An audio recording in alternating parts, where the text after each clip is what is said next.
Welcome into the Commanders Report. I'm your host, Jack Sperry, and today we have a lot to talk about here as rumors are flying all over the place in Commanders Nation after Washington decided that they are moving on from both offensive coordinator Kliff Kingsbury and defensive coordinator Joe Whitt Jr.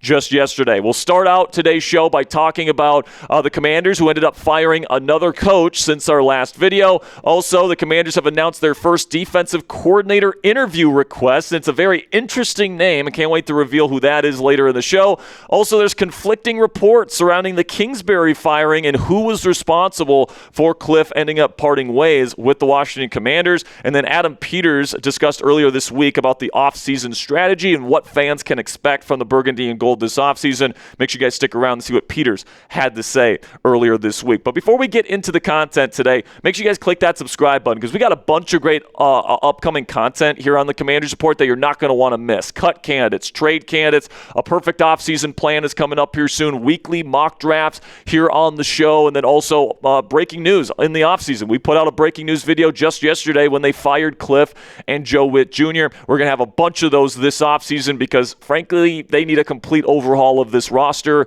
and I'm fully expecting that to take place during the offseason this year. So make sure you guys click that subscribe button if you haven't already. And we'll start with the top news story of the day here, which is that the Washington Commanders have fired their offensive line coach, Bobby Johnson, after 2 years with the team. Obviously, he was formerly with the New York Giants, got fired there as well. And guys, in my opinion, this was the correct decision, all right? I wasn't a big fan of the hire in the first place because I thought Bobby Johnson was one of the worst offensive line coaches in the league with the Giants, all right? But he comes over here to Washington, and, pretty much all the new guys that they have brought in and they have expected to develop haven't developed at a high level, including and especially first-round pick from last year, Josh Conerly Jr., who had a really rough rookie season this year, and plain and simply, as a first-round pick, developing him is a top priority heading into 2026. I don't think I would have trusted Bobby Johnson with the development of Josh Conerly Jr. heading into his second year, based on what I saw from 72 this year at right tackle,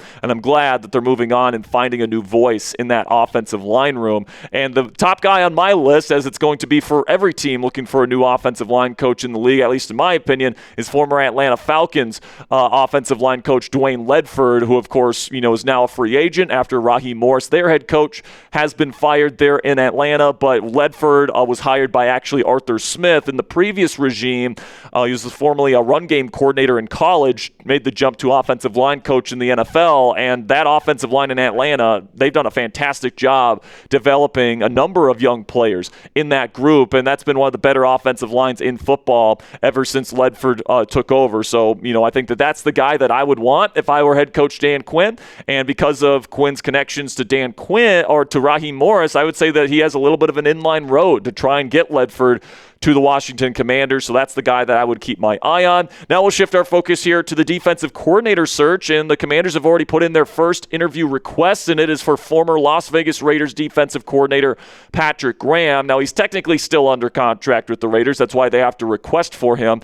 But after the recent firing of Pete Carroll, I'm guessing whoever the new head coach in Las Vegas is going to be, he's going to want to bring in his own people, so it's very likely that Graham is going to be allowed to talk with the Washington Commanders. And personally, I wouldn't mind this hire. I really wouldn't. Now, you might be saying, but Jack, the Raiders defense stinks, and they did this past year, and frankly, they've sucked for a little while now.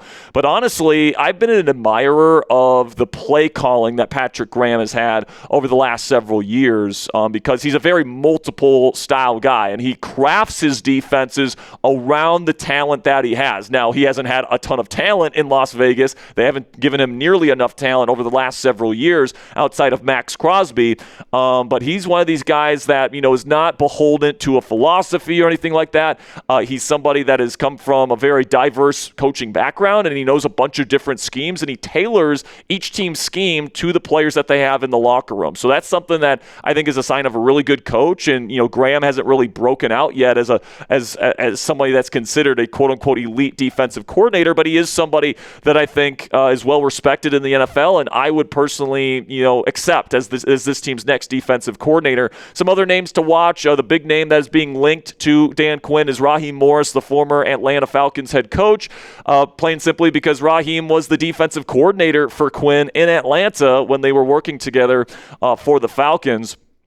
So they obviously know each other quite well. They have a great relationship. Gus Bradley used to work with Dan Quinn in Seattle. They helped build the Legion of Boom defense in Seattle with Pete Carroll, so that's going to be one that might get connected. Al Harris, who's currently the pass game coordinator on defense for the Chicago Bears, really, really close with Dan Quinn as well. He was actually up for the defensive coordinator job potentially when Quinn was hired 2 years ago. He ended up going with Joe Whitt Jr., but Harris was one of the candidates he considered. And then Jeff Ulbrich, who worked for Raheem Morris as his defensive coordinator in Atlanta, is also somebody that could end up getting the job here in Washington. So what say you guys? Let me know what you guys think down there in the comment section. Would you approve of Patrick Graham as Washington's next defensive coordinator? Give me a yes or a no down there in the comment section. Just a second here. I'm going to tell you about our sponsor today at Polymarket. Well, I'll tell you about our sponsor today. Simply give me a yes or a no down there in the comments.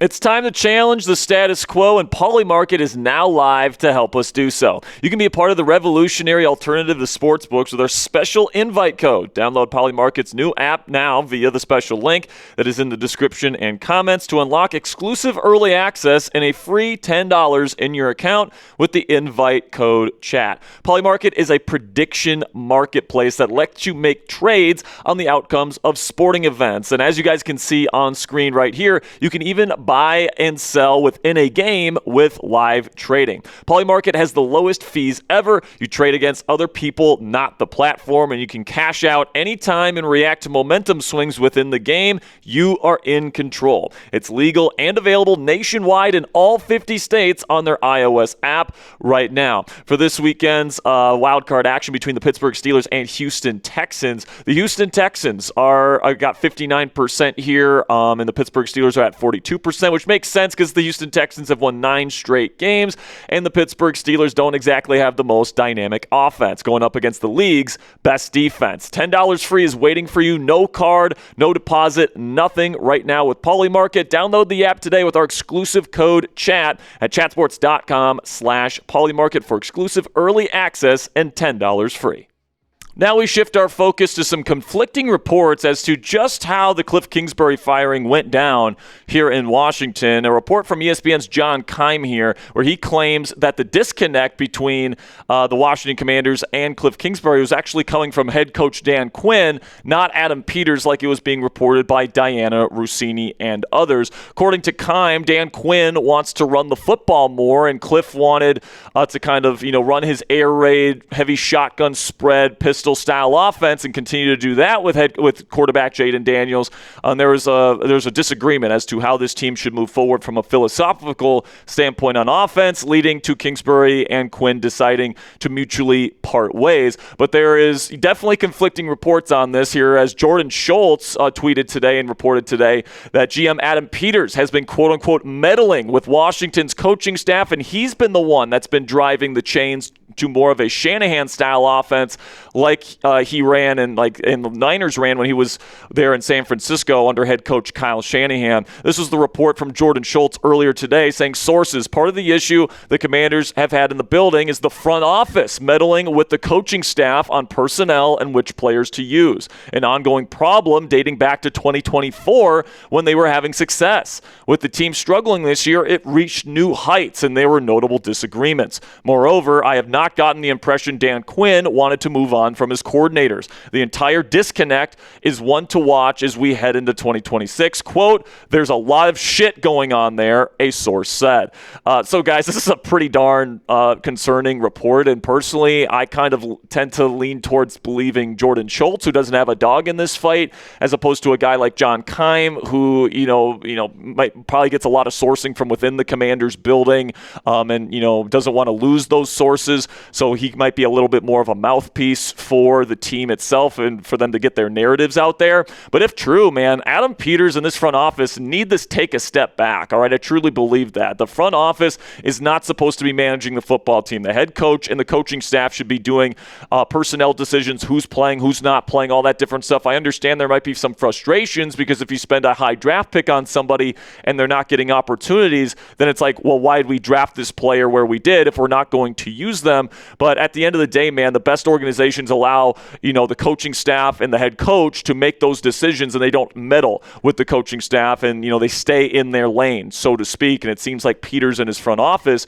at least if you believe Schultz's report, are not doing that. The fact that this report is getting out there tells me that there's some people in the Commanders coaching staff that isn't too happy about the involvement the front office has in personnel decisions. Now, there could be two possible rifts here between, Kliff Kingsbury and Adam Peters or Dan Quinn. And, number one is that the front office wants an offense that resembles the 49ers, all right? And, this makes sense. Adam Peters is coming over from the 49ers, where they had a ton of success offensively with Kyle Shanahan as their head coach. Most really successful offenses in this league run a lot of under center and play action and are inspired directly by Kyle Shanahan's offense.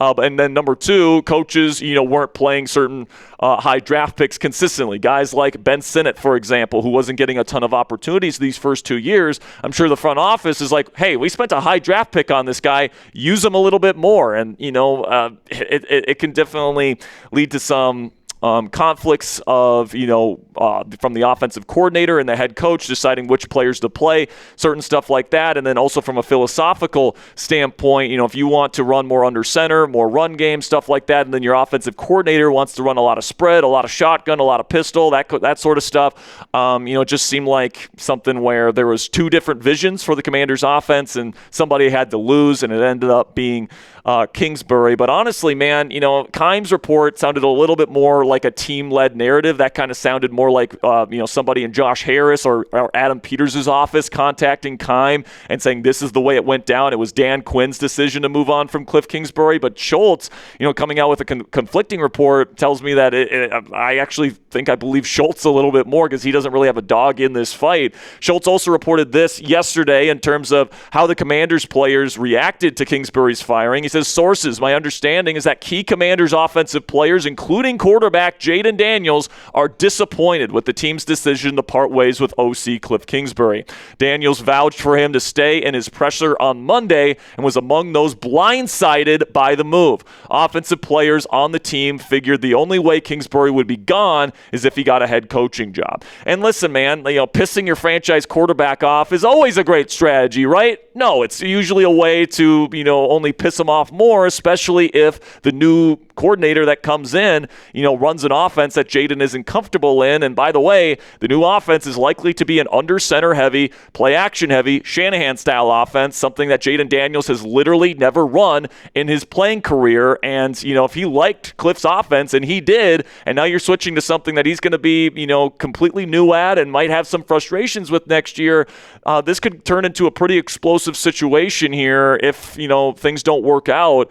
And I really hope it doesn't get to the point where Jaden wants out here in Washington. But, this is the type of first step kind of move that, starts to deteriorate a relationship between a franchise quarterback and the team. And personally, I agree with the players. You guys know, if you watched our video on the breaking news yesterday, I personally would have brought back Kliff Kingsbury for one more year. I didn't think that he was the one responsible for, the downfall of the offense this year. And honestly, they were league average in most offensive categories this year with their star franchise quarterback out for more than half the games. Their number one receiver, Terry McLaurin, out for nearly half the games as well. I thought Kliff and his play calling was some of the best stuff the Commanders had on offense this year. And put in lesser hands, I think this offense could have been one of the worst in football, and it wasn't that here in 2025, and I would have given him one more chance. And Monday, Adam Peters and Dan Quinn took the podium to discuss what the plan is going to be from a roster construction standpoint here in 2026, and there were some noteworthy things that I want to share with you guys. We'll start here with what Peters wants in terms of team building philosophy, which is to get younger and faster. All right, that is what Adam Peters wants. Is he wants to get younger and faster in the year to come here, and that is exactly what we want here in Washington. Right, last year this team was just too old and too slow. It does seem like that they have identified that as a problem, and with all the free agents set to hit the market this offseason and likely a complete roster overhaul coming, at least it's a good news that Peters and Quinn have identified that this team needs to get younger in the year to come. Also, it sounds like a key lesson that Adam Peters took from this past year is to get some contracts and some extensions done sooner rather than later and pay a hefty price for it. And, we've been talking, all season long how the Terry McLaurin situation was detrimental to the Washington Commanders this season. And, of course, Terry misses 7 games this year, and that's not ideal. But also him not attending training camp and practicing during that time was also a big deal as well. And Adam Peters said during his press conference yesterday that the McLaurin situation taught him to finalize extensions earlier. And then in particular, he says that he wants to get Laremy Tunsil's extension done sooner rather than later. And by the way, that is the correct strategy, all right? If a bunch of other offensive tackles get massive deals throughout the course of the offseason, that means the price tag for Laremy Tunsil on that extension is only going to go up from there. So to get a deal done with Tunsil as soon as possible is the correct strategy and the right mindset, in my opinion. And I'm hoping we get news of a Tunsil extension very soon. But also, Peter said another area of focus is going to be to add a quote-unquote pass rusher on the edge. And, I think that this is once again something that this team should focus on. Dietrich Wise, who just had that massive quad injury, he's going to be a free agent. Don't think the team is going to be bringing him back. They might bring back Von Miller as like a rotational guy, but I doubt they'll give him a starting role. Dorrance Armstrong does have another year left on his deal, so I do think they will bring him back after his injury this year. But they need somebody to play on the other side of him. If they want to go free agency, they've got some options. Trey Hendrickson, who they were interested in via trade this past offseason, will be a free agent. He will be an expensive one, but he's somebody that they could consider because they will have a lot of they will have a lot of cap space to work with this season. Khalil Mack, an older edge rusher that you could think about bringing in. If you want to go with the younger and faster guys, I would say Mack is probably not going to be in consideration. Probably same thing goes for Joey Bosa, and then Hassan Reddick and Dante Fowler Jr. are some other guys that you can think about in free agency, especially because Fowler 2 years ago had double-digit sacks in this defense led by Dan Quinn. But honestly, I think probably the more likely scenario, guys, is that they might get somebody in the draft to get, again, with the younger and faster theme here of this offseason. These are the top 5 edge prospects in this year's class according to the consensus big board. Personally, I'm a David Bailey guy. I think he's the best guy in this class, but Reuben Bain Jr. Is also a guy that's really highly touted out of Miami. Keldrick Falk, bigger edge rusher that might be more of the Commanders' size and profile to keep your eye on. And then Cassius Howell and TJ Parker, some other guys that are going to be highly touted this year. So when it comes to adding an edge rusher this year, guys, which do you prefer? Do you want to go out and get a veteran in free agency, or would you rather draft one early to pair with Dorrance Armstrong for the future? Type FA if you want free agent, or type D if you want to draft a high-end edge rusher in this year's class. Now, before I go, guys, I do have some final items that I want to discuss with you guys real quickly. The first one is that Austin Eckler likely is not going to be coming back to the Commanders next year, as he has officially said his goodbye to Washington on Instagram. Putting up a picture of him scoring a touchdown in a Commanders uniform and then having this message for Commanders Nation. Some of my most memorable years playing this sport. Thanks, DMV. Thanks, Commander Nation. Hail to the Commanders. So Eckler saying goodbye. I'm guessing he may retire. We'll see if he wants to play more. But if he plays more, it seems like the team has made it clear to him that he will not be returning to the DMV. But now also the Baltimore Ravens have fired head coach John Harbaugh. That was the shocking news in the NFL yesterday. Now, I might be saying at home, Jack, well, how does that apply to the Commanders? Well, it applies to the Commanders because he might be coming to the NFC East. The New York Giants are now the favorite to land John Harbaugh. Apparently, he is their number one guy on their list, and they are, quote-unquote, all in to try and get John Harbaugh. And according to some reporting, Harbaugh has a lot of interest in the New York Giants and has been doing his research now on Jackson Dart. And it seems like he's pretty interested in that job with guys like Jackson Dart, Malik Neighbors, Cam Scadaboo, Dexter Lawrence, Abdul Carter. They've got a lot of young talent on that New York Giants roster. And it seems like we might be getting, a Super Bowl champion and an 18-year head coaching veteran here in the NFC East to compete with in the years to come. Now, that'll be it for today's edition of Commanders News and Rumors. Make sure you guys click that subscribe button if you haven't already for daily and free updates all offseason long on the Burgundy and Gold. That'll be it for us today, guys. I'll see you guys tomorrow. Until then, hail to the Commanders.